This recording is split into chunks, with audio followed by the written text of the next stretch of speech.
A special thank you to each of our subscribers who make this channel possible. Here's today's story. In a significant development, West Virginia Governor Patrick Morrisey announced on Saturday that the state will deploy between 300 to 400 National Guard troops to Washington, D.C., at the request of the Trump administration. This move is being framed as a commitment to public safety and regional cooperation, with the troops expected to provide essential equipment and skilled personnel to support federal efforts in the capital. The deployment comes on the heels of President Trump's controversial decision to federalize the D.C. Police Department, a move that has raised eyebrows among local officials and advocacy groups alike. Governor Morrisey's office stated that the deployment aims to restore cleanliness and public safety in the nation's capital, which Trump has described as facing a crime and homelessness emergency.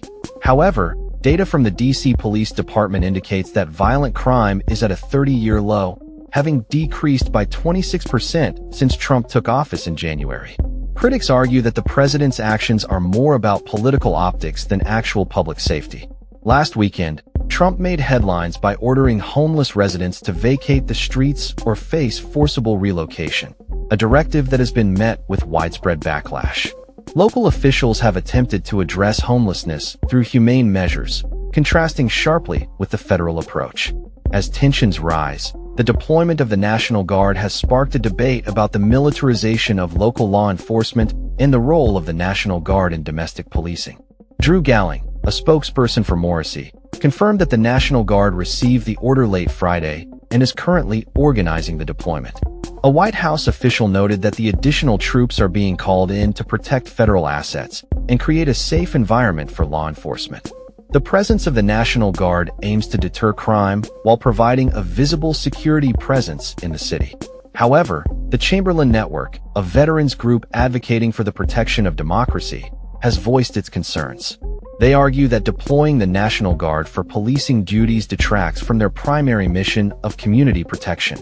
In a statement on social media, the group emphasized that the National Guard should be ready to respond to crises such as natural disasters rather than being involved in what they describe as a political policing mission.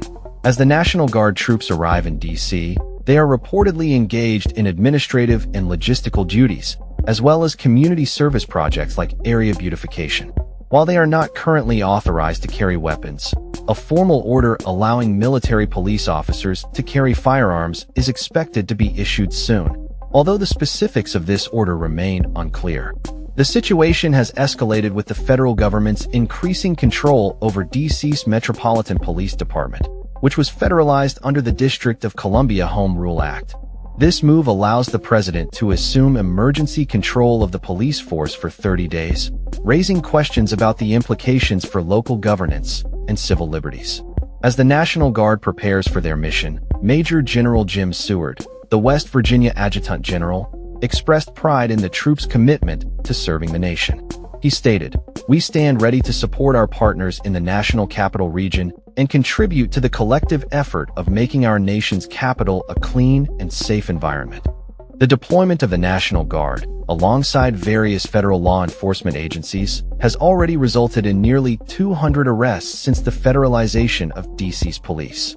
Among those apprehended are homicide suspects, drug traffickers, and illegal gun offenders, according to Attorney General Pam Bondi.